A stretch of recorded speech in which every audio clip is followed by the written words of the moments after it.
सच कल्पना से भी अजीब होता है और आमतौर पे ज़्यादा बेहतर भी। आप जानकर चौंक जाएंगे इन काल्पनिक पात्रों के बारे में जिनका संबंध असली जीवन से जुड़ा हुआ है।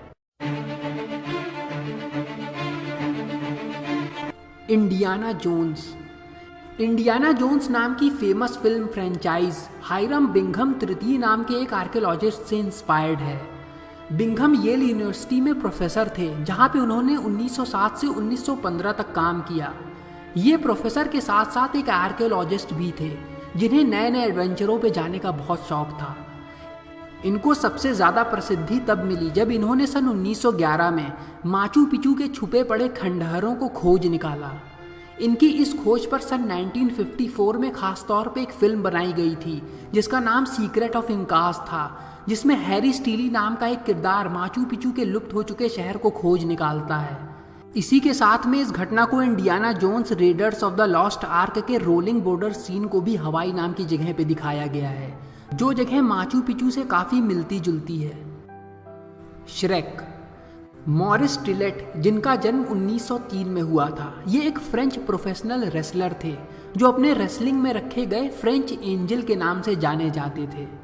17 साल की उम्र में टिलेट को एक्रोमेगली नाम की बॉडी में होने वाली एक दुर्लभ बीमारी से ग्रस्त पाया गया, जिसमें उनकी शरीर की हड्डियां जुट जाने के बाद भी बढ़ना नहीं रुक रही थी, जिस वजह से वो बढ़ने के साथ साथ चौड़ी भी होने लगी। इसी वजह से टिलेट के शरीर का आकार और चेहरा किसी दानव जैसा दिखने लगा। टिलेट की मौत हो जाने के 50 साल बाद dream works animation production company ने इनकी बनावट से इंस्पायर होके एक कैरेक्टर डिजाइन किया जिसका नाम श्रेक रखा गया। जिस श्रेक नाम के एनिमेशन कैरेक्टर को आप जानते हैं, उसकी कद काठी और शक्ल मॉरिस टिलेट नाम के इस रेसलर से ही प्रेरित होकर बनाई गई है। रॉकी बाल्बोआ। बॉक्सिंग पे बनी सबसे फेमस और हिट फिल्म सीरीज रॉकी, जिसमें रॉकी बाल्बोआ का कैरेक्टर एक असली फाइटर से इंस्पायर्ड होकर बनाया गया था। उस फाइटर का नाम चेक वेपनर था, जिसे कभी उतना नाम नहीं मिल पाए जितना उसे मिलना चाहिए था। पर एक बार उसे साल 1975 में मोहम्मद अली से बॉक्सिंग मैच लड़ने का मौका मिला। ये लड़ाई बहुत लंबी चली, जिसमें मोहम्मद अली जैसे बॉक्सिंग लेजेंड भी उसको जल्दी नहीं हरा पा रहे थे। चक वेपनर को मोहम्मद अली ने 15वें राउंड में आखिर नॉकआउट कर ही दिया। चक ये लड़ाई हार चुका था, पर मोहम्मद अली जैसे बॉक्सर के सामने 15 राउंड तक टिके रहना कोई मामूली बात नहीं थी। इसी मैच को उस समय सिल्वेस्टर स्टेलोन अपने टीवी पर देख रहे थे और इसी फाइट ने उन्हें रॉकी फिल्म की स्क्रिप्ट लिखने के लिए इंस्पायर कर दिया। उसके बाद रॉकी आज तक की सबसे सक्सेसफुल मूवी फ्रेंचाइज में से एक बन गई।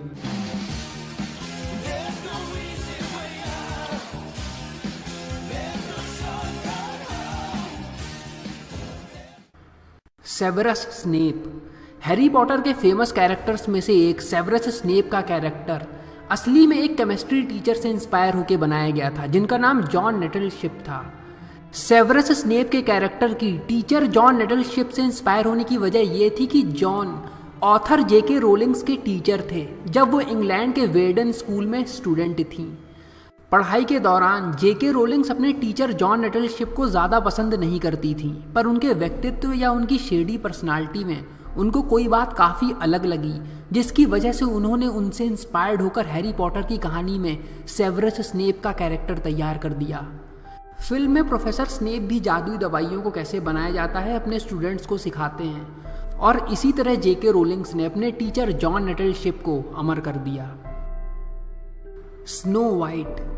स्नो वाइट भी असली घटना से इंस्पायर्ड है, पर असली की कहानी का अंत अच्छा नहीं हुआ था।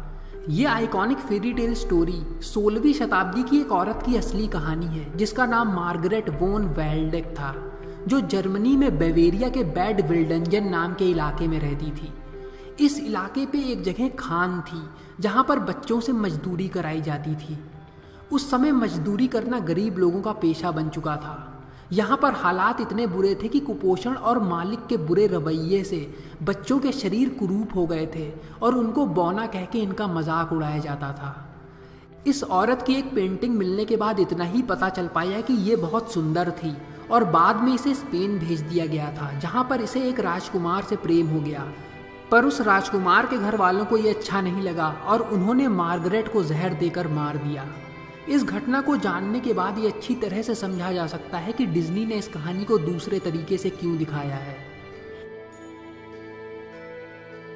जेम्स बॉन्ड कैरेक्टर के बारे में पक्के तौर पे नहीं कहा जा सकता कि ये किरदार एक आदमी से इंस्पायर्ड था या कई लोगों से, पर ऐसा माना जाता है कि James Bond British top secret agent Forest Yeo Thomas से इंस्पायर्ड होकर बनाया गया था। ईओ थॉमस का काम सेकेंड वर्ल्ड वॉर के समय दुश्मनों के इलाके में चोरी से घुसकर जासूसी करना और कुछ सीक्रेट मिशंस को पूरा करना था, जिसमें वो कई बार पकड़े भी गए, पर हर बार वो वहाँ से भाग निकलते थे। इयान फ्लेमिंग, जो जेम्स बॉन्ड नॉवेल के लेखक हैं, वो खुद भी ब्रिटिश इंटेलिजेंस के सदस्य रह चुके थे। हालांकि इन दोनों ने साथ में कभी काम नहीं किया, पर ईओ थॉमस के जासूसी कारनामों और दुश्मनों के इलाके से भाग निकलने की घटनाओं से प्रेरित होकर उन्होंने जेम्स बॉन्ड कैरेक्टर को जन्म दिया। पॉपॉय। फेमस पॉपॉय कार्टून का कैरेक्टर पॉपॉय भी एक असली आदमी से इंस्पायर्ड होकर बनाया गया था, जिसका नाम फ्रैंक फीगल था, जो इस कार्टून कैरेक्टर के क्रिएटर ईसी सीगर के साथ ही उसके इलाके में बड़ा हुआ था। फीगल उस समय अपने आसपास के इलाकों में एक मजबूत, ताकतवर और लड़ाकू आदमी के तौर पे जाना जाता था, जो पाइप पीने का काफ़ी शौकीन था। उसे गुस्सा बहुत जल्दी आता था और मार धाड़ शुरू करने में उसे ज़्यादा समय नहीं लगता था अगर उसे कोई भड़का देता था तो। ये आदमी हमेशा आए दिन विवाद खड़े करता रहता था, यहाँ तक कि कार्टून में दिखाई गई पॉपॉय की गर्लफ्रेंड ऑलिव ऑयल एक सच में उस गांव में रहने वाली एक लंबी और पतली सी लड़की थी, जिसका नाम असली में डोरा पास्कल था।